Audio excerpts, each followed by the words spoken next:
Hello, welcome. Good morning, good afternoon, or good night, depending on what part of the world you're visiting us. I'm Daniel Marcos, the host of the podcast, Learning Up Podcast, and I'm here with a really, really good friend and an expert in marketing. You're in for a ride about marketing. Hey, Juan, how are you? Very good. Thanks for having me here. So, guys, we're both native Spanish speakers. Juan is from Argentina, I'm from Mexico. So an excuse for our bad accent or our Latin accent. But hey, this is going to be a complete English podcast with a little bit of accent. Let me quickly read a bio of Juan so you could know who you're learning from, and then we'll go into the questions. So Juan was made and born in Argentina. He's been doing digital marketing for the last 2 decades. He's been a big mentor of mine about digital marketing. I've been part of his mastermind and the rest. It's been great learning from him. He's an amazing expert and has taught entrepreneurs all over Latin America and the world be able to learn about marketing. He started his career in big corporations and really started doing a lot of side hustles on the side just for fun, and then started to be very profitable ones. He started working in entrepreneurial companies, and he joined Mindvalley very early in his career, and he was the first head of operations of Mindvalley worldwide, based in Malaysia. And then he later co-founded their Spanish division, that is the fastest or one of the fastest growing divisions today. He's been focusing on selling digital courses, e-learning products, or products online, and he has help a lot of build digital courses and promotions all over Latin America. He has generated over 10 million leads over the years. Imagine the volume of 7 million leads, all online through digital marketing. He's a consultant, advisor, investor, and has helped over 20 companies in different industries to be able to do this. By the way, he's not playing with Pedro and Felipe, his 2 kids that are just awesome, trying to help him improve the Rubik's Cube. He helps a lot of entrepreneurs like us be able to really figure out how to run our marketing with digital marketing and scale them with digital marketing. Juan, thank you very much. Great to see you, and great to have you on the podcast. Thank you. So, Juan, let's go to the basics. Let's go 30,000 feet and talk about a concrete marketing strategy. So what is a concrete marketing strategy, and what are the risks of not having a concrete marketing strategy? So basically, what I see in the marketplace right now is that there are so many shiny objects and so many things, being exposed to entrepreneurs, and you don't know what to do because you have SEO and podcasting and YouTube marketing and digital marketing and Facebook ads and LinkedIn. And of course, all of these channels don't apply to all businesses, but most of them might do and might apply to them. And so the entrepreneur needs to figure out, where am I going to get strong? Because most of the companies you and I help and talk to, they're not that big, or they don't have like huge teams that can afford to do all of these things well. And if you go and also apply to these channels the flavor of the month, which now is AI. Now you have, do I do AI in SEO, or do I do it in content generation, or do I do it in lead gen, or do I do it in customer success, or do I do it? So now you have all these channels plus the flavor of the month plus the tool of the month that is getting promoted. So entrepreneurs go crazy.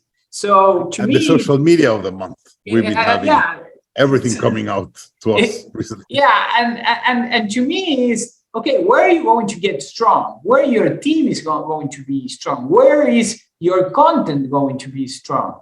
And how you can create a beachhead there and grow from there. And I see a lot of CEOs and a lot of marketing people doing way too many things for how complex the world is today. One thing is experimenting with the next marketing channel and seeing how to grow the company. The other thing is doing too many things at the same time. And also you see a lot of consultants and people making things harder than it should be. At the end of the day, the function of marketing is to make sales easier, to get leads, attract people that are interested and that they want to talk to people with and higher desire of purchase or doing business. And a lot of people make marketing way too complex. And I think the more complex the world is, the simplest we need to think about things and to simplify and to execute fast. I completely agree with you there, but what I've seen is companies, they have a small marketing team or a small for all the things they want to do, and they're trying to do, as you said, 5 social medias and the tool of the month and whatever is the trend of the month and whatever. Like, how do you really plan a budget, and what's the accurate budget or spending based on your revenue that you should dedicate for marketing? So that depends a lot in the business model, right? It's very hard to give a percentage or a boilerplate answer, but let me tell you how I think about it. The first main division to me is marketing, and you coming from scaling up type of system, is marketing a cash flow generator, meaning I put $1 and I get more than $1 back before I need to pay that dollar, because that's important. Because I could put $1 and get $3 back, but if I get those $3 back in a year, then I could grow myself to bankruptcy, right? Because the dollar is not coming back fast enough. So the first division I see is, hey, are our lead gen efforts or our marketing efforts or our media spend efforts cash flow positive? And then if that's the case, then I would say you don't really need to have a budget. Actually, if every dollar you put, you get more dollars, why would you have a budget? Like, you should spend as much as you can. And I see not that many, but a few companies making that mistake. And normally, because markets tend to be efficient, that things one day that arbitrage goes away and you miss the opportunity to be one of the biggest ones. So to me, the first division is marketing a growth generator and a cash flow generator, or it's an expense? Yeah. Then if it is not if it is an expense, then I need a budget, because if not, I won't be able to pay the bills if I overspend. And I need a budget not only for how much you spend, but I also need a budget for how much should I get from that. Another mistake I see in very entrepreneurial companies is that they say, oh, I have $100,000 to spend, and they spend $10,000 and got nothing back. And then they go and spend another $10,000 again, and they get nothing back. And that's another wrong way to have a budget. Let's spend it even though it's not working. So that's another way of budgeting that doesn't work. So to me, you need to have a budget that, let's talk about the normal companies, the one that it's not cash flow positive in general, and they are not that stupid to keep spending even though it's not working. So in that sense, you need to figure out what percentage of your revenue you need to spend in marketing. And that will vary if you are in growth mode and maybe you want to, spend as much as you can in marketing or product development or whatever. But in marketing, until the bottom line is zero or almost zero, because that depends on you raising the next round of funding, because you need to grow quickly. Even though the market, to buy clients. Yeah, you need to buy clients. Even though the market has changed a little bit, at least the VC market changed a little bit right now, but that's one thing that you need to think about. Like, okay, I'm in growth mode. I'm going to spend all the dollars I can in marketing before making a loss, right? Because I don't want to accrue a loss, maybe. Or if you want to make a loss, well, you need to make sure you will get the next round of funding or whatever, because that cannot continue forever. So in that sense, that's how if you're not in growth mode, instead of that bottom line being zero, then you need to say, hey, I want to create, a 10% or 15% profit margin over sales. Then that lets me know because how much I should spend in marketing and how efficient that marketing should be. And one of the things that I always tell companies, there's a metric called marketing efficiency ratio, which is basically how much money I spend, how many of my revenue, and that it's a percentage that should go down over the years. Like when you think about it, Nike, let's say, could stop spending money and put spending billboards or whatever. They keep selling shoes, right? Because they build the brand. Of the brand, of course. So if you're not, the important thing here is if your marketing is not getting more efficient, that means you are not building a brand. That means you are expanding in some channels, right? And or you're building it, but in an inefficient way. So if you're doing marketing and your people love your product and they tell friends about it and they recommend you, etc., then you should start getting word of mouth and PR mentions and SEO coverage, and all of that should happen because your marketing is great. So if you're not seeing that marketing efficiency ratio going down, then you're basically renting customers. You're not buying them. You're just getting them for a while, and they are not becoming ambassadors. So that's how I think about marketing. Like, to me, it's a ratio that I regulate based on whatever I need to get at the end of the year, but I stop it if it is not working, and I don't have a budget if it is working very well. So what's the formula for the marketing efficiency? And it has to be coming down, or like, how do you measure if you're better or more efficient with that rule? So basically, if let's say I'm spending, $50,000 a month in marketing, and I'm getting 100,000. So of revenue, right? Yeah. So next month or next year, whatever, if I spend 50,000 again, I should be getting $120,000 in revenue. So it's not because of the brand and what you build on the month before. Correct. That's why you build marketing. If not, you're not building a brand. You're just doing direct response marketing, which it's not bad, but basically you put one and two comes back, but then you stop putting the one, then nothing comes back. So that's how I feel about that. Okay. I was coaching a company that they were growing really, really fast, and all the numbers were good, and I was running my KPIs, and they were telling me, hey, do you think we're going well, or we're growing well? And there's the rule of 40 from VCs that they want to have a 40% of growth and margin. Yeah. And we were at 60% and 70%, and I was like, it's still looking good. And then one day they lost their funding and they stopped spending, and then they started doing email marketing to their past clients. No one bought. Like, sales went, it was crazy how inefficient it was because of it. And then the company ended up shutting down. Yeah. And that basically, it's not bad. They made money. Maybe they overinvested in growth, but they made money over the years. But that wasn't kind of marketing that built the brand. That was marketing that it was just direct response marketing. Here's your thing. Give me my money. We're not making a relationship that will keep growing over the years. So that, I don't think it's a way to create big businesses right now. And then let me go back to what you said about the budget. As you know, at Growth Institute, we always know if we spend $1, we're going to get $2 or $3 back. And we have very clear numbers, a lot taught by you.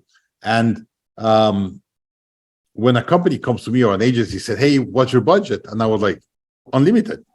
Yeah. If I'm going to give you $1, you're going to bring me $3 back in revenue. It's unlimited. If you have 100 million, I'll give you 100 million. If you could scale to 100 million, I'll give you 100 million. It's just, it's a cash machine. So what do you need to do to be able to get to that? And why everyone asks for a budget at the beginning and not really understanding that if you're able to acquire clients at a profit, then just multiply that as much as you can. Yeah, well, some people, first of all, it's like, if you're dealing with an agency, you need to give them a budget because they cannot go and spend $1 million. And sometimes they don't even know how much money is hitting your bank account. So if you don't give them that clarity in the numbers, then it's very hard for them to do their job. It's not that I love agencies. I think some of the things for digital products or SaaS products where advertising online is a very key component of the business model. I think it should be in-house, at least most part, because it's like having a restaurant and ordering food from Uber Eats. Like if you have a restaurant, then cooking is part of your process.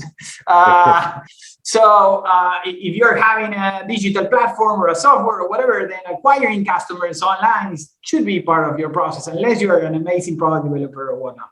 So basically, you need to give the agency visibility on how much money they're getting. And you need to tell them, hey, we can start with this budget, but the moment you see that that's working, then you need to bump it up and make sure that you keep spending.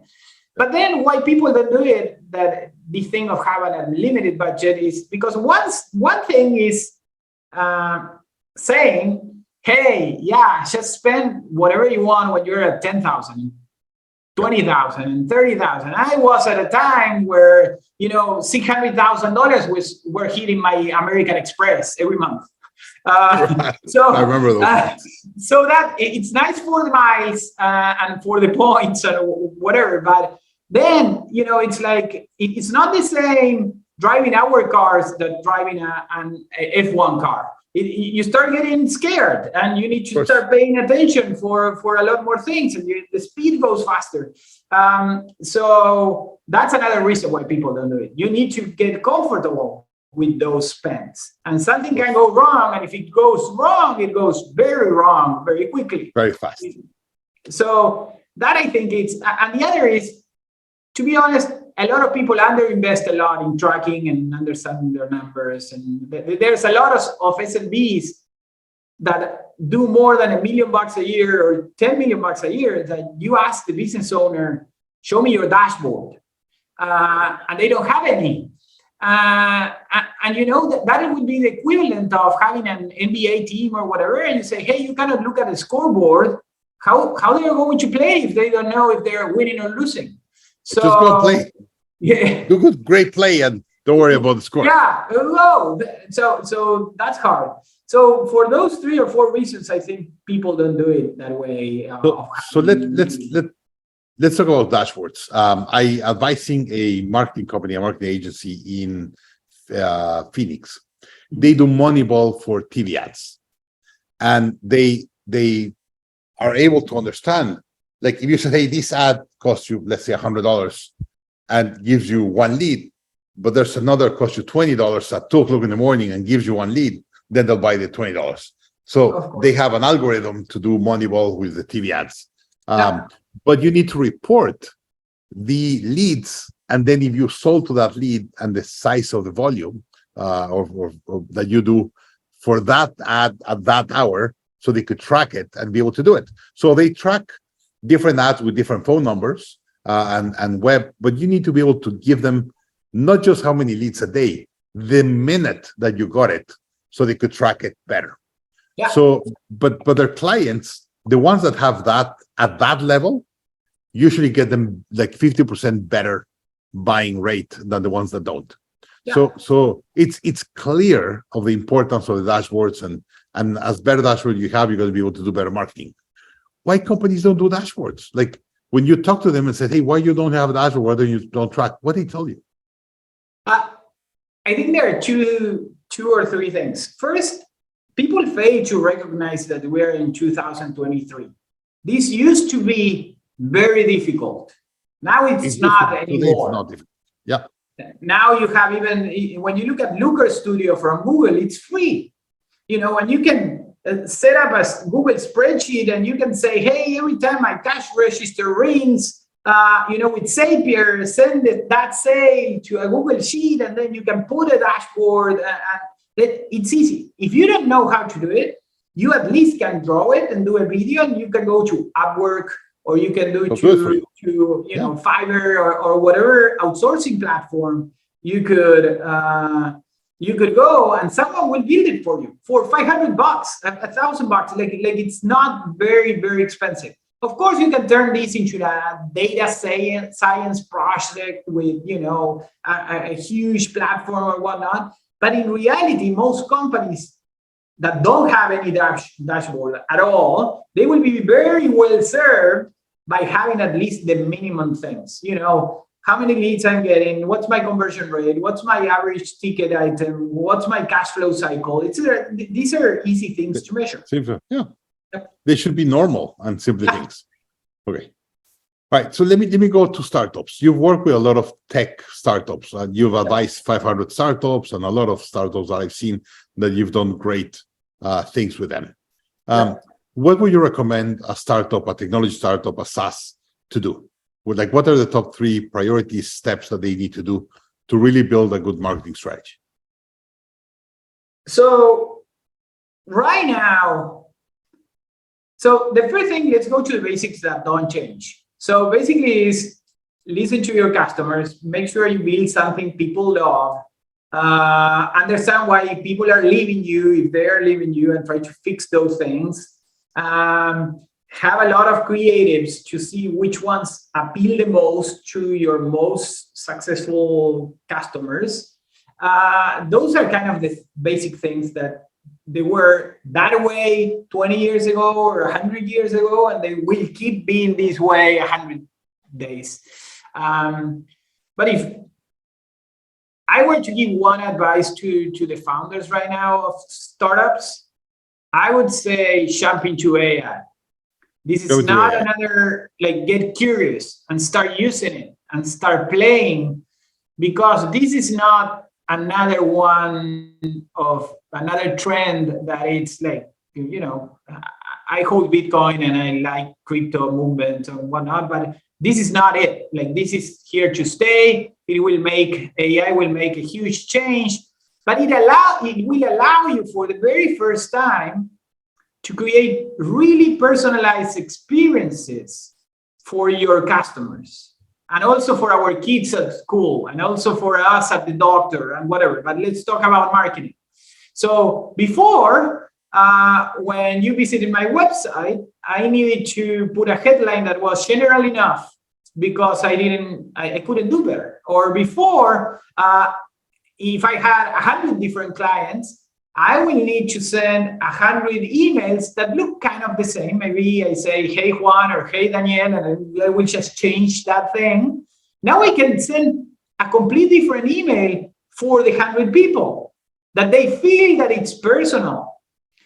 That changes the game completely. There will be people that felt heard and felt, taken into account and felt that you researched them. And there will be people that don't, because you are just sending the template email. So the same when you do a proposal, the same when you talk about their pain points, the same when you, figure out what attracts them. So I would say try to get curious about AI and jump on it and start practicing, and make your team also get more efficient with AI. I don't think AI will replace humans. I think a human will be replaced by another human using AI. So if you're not there, you will be the one being replaced. So that's how I see it. So how do you keep on track with all the new technologies? Every time I talk to you, you're deep in understanding a new technology. Before we started recording, you and I did a catch up of around 10 and 15 minutes, and you were telling me everything you're doing with AI, and it's super advanced. How do you keep up with all of this? We all see us, we're all busy, we all need to do all these things, and you're always keeping up with new trends in marketing and technology. To me, and I probably spend way too much time keeping up with these things instead of doing other things. And family suffers, and my sleep suffer and whatever. But I tend to read a lot. I tend to listen to podcasts a lot, and I'm curious by nature. And if I wasn't curious, then I would need to get curious. At the end of the day, you can be disorganized as a business owner, for example. But there's so much disorganization that an organization can tolerate. And there's one point in time that at least you need to get an assistant if you're not organized. But you need to get yourself organized or your world organized. Doesn't matter if it is you or a support system, but you need to fix that. The same with curiosity. I think if you're not curious in this day and age, then you will be missing it, because these windows of opportunities, they don't last forever, right? So you and I talk about this in the internet time, all the entrepreneurs in Argentina that I'm friends of, that you and I know each other. They jump in the internet because they didn't have anything else. They didn't have big companies, they didn't have big jobs, and you have time to be curious. What happens once you have a big project and you're really busy? How do you have the time to be curious, or at least be dabbling with something different? So I put it in my calendar, and I put like the learning time, and I put, You block learning time, and yes, it's like there's a lot and you guys at Scaling Up teach these, and like if you're trying to grow your thing, then you need to have hiring time or meeting candidates times. If you that's an input to your company. Well, being curious and reading things and exploring things, and maybe it's talking to your kids. The other day I spent a whole afternoon talking to my kids, understanding why Mr. Beast is so big in YouTube, because I didn't understand. So and then I spent another afternoon watching and playing Roblox and Minecraft, because I'm going like, this looks like shit. Like these are like squares. Well, the squares, they haven't changed. and I go, it looks like the games that I used to play, like Mario Bros. Is better than Minecraft. But they love Minecraft, the kids. Yeah, my son spends time in Minecraft. And I spend the time there with my kids. So sometimes it's not no new extra time. I think Tony Robbins call it, or whatever. Like, you're playing with your kid, but you're also learning about technology. You're doing research. Interesting. All right. And to close this episode, privacy concerns. Now we're getting all around a lot of technology, AI, all that. What about regulations, government, and like, there's other people that are really afraid of AI. I am not particularly that afraid of AI. I think it's going to surpass a lot of human beings, so they're going to be mad against it. But I'm not a doomsday that I think they're going to take over. But there's a lot of concerns around privacy with technology in general, always, but now with AI. What do you think about that?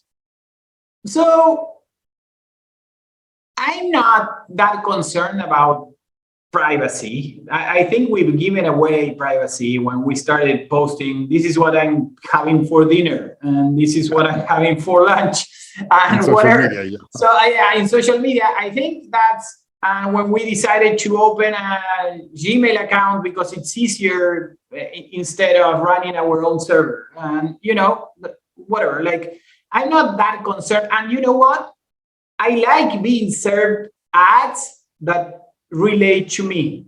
I don't mind. I'd rather, if someone shows me a clothes or whatever, or a shoe, or I'd rather have that being served, that they serve me a dress that I'm not buying for my wife or whatever. So you understand that all the loss of privacy also benefits you, and you're okay with the benefits compared to what you're risking of. Okay. Yeah, but I'm worried. But I am worried about AI a little bit. What are you worried about AI? Because, and I'm not worried about AI.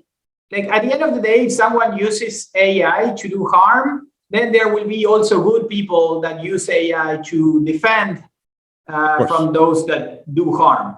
And when I think human beings, we are eminently good people. If not, Wikipedia didn't exist. There will be a lot of people putting crap in Wikipedia, more people putting crap in Wikipedia than people putting right things on Wikipedia. So then I believe, or we will need a police for every human. And that's not correct. So I'm not worried about AI in that sense.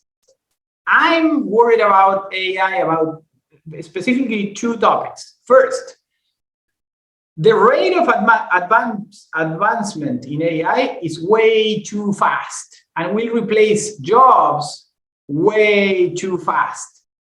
And that I'm not worried because of the AI. I'm worried because humans, we won't be, and our social systems, we're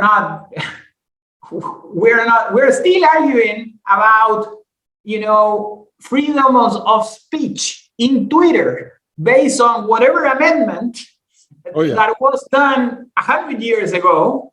And imagine with something like AI that we don't fully understand, that it has 6 months or 10 months or whatever. Like ChatGPT was released on November last year. It doesn't have even a year. Like 8 months. So we are like, this is crazy. There's no way we're going to get ourselves around and our heads around these concepts. So I don't believe humans will make up and will adapt that quickly. And these job loss that we will experience will be drastic. So I'm worried about how humans and the economic systems and whatever will adapt to that new reality.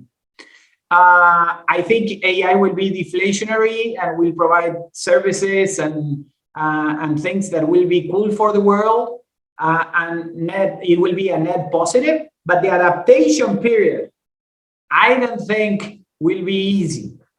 So that's one thing I'm worried about AI. The second thing I'm worried about AI is deepfakes, because if now I'm able to create something that shows that Elon Musk says something about whoever, then I can manipulate the stock, and I can make it, or I can, create a lot of content that someone in some country should the president, or that the president said something about some other thing, and we can create huge financial disasters with these type of deep fakes. So those two things, I'm really worried. I don't see a specific plan to get those things under control, and I'm also worried. Have you seen an initiative or any, like the other day, I was using a picture that I download from a friend's website, so I had his authority. But when I tried to put projecting PowerPoint, I couldn't project because they didn't allow me because of copyrights. So I called my friend, like, what do you have? And there's this new tool that you could put in every picture that people could not use, the website stuff. Like if you're going to use it for commercial purposes, it will stop you and block you. Have you seen something for AI for deep fakes and things like that? Not yet that is uncrackable or whatever. And to me, this might be a really good use case for blockchain for the very first time.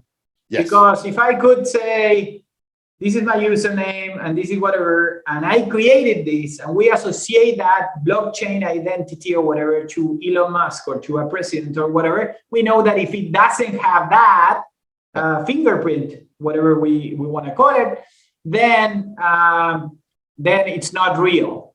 But imagine now we think that things we see and we read are real by default. I think we will need to train our brains to go the other way around and say, this is fake until I see the fingerprint. But those things are the ones that worry me a little bit more, because the volume of this type of content that you can generate once you have the thing going to generate and do bad, then it's huge. So that's kind of where I'm a little bit worried. I don't think politicians will fix the thing, though, because they still haven't fixed the freedom of speech. They still haven't. And it's been for hundreds of years. So, so I don't think that's the solution.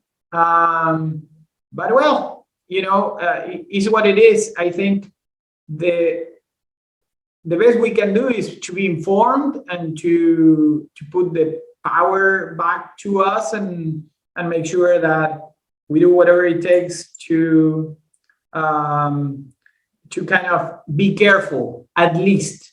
All right, Juan, always a pleasure, always to have a good conversation with you.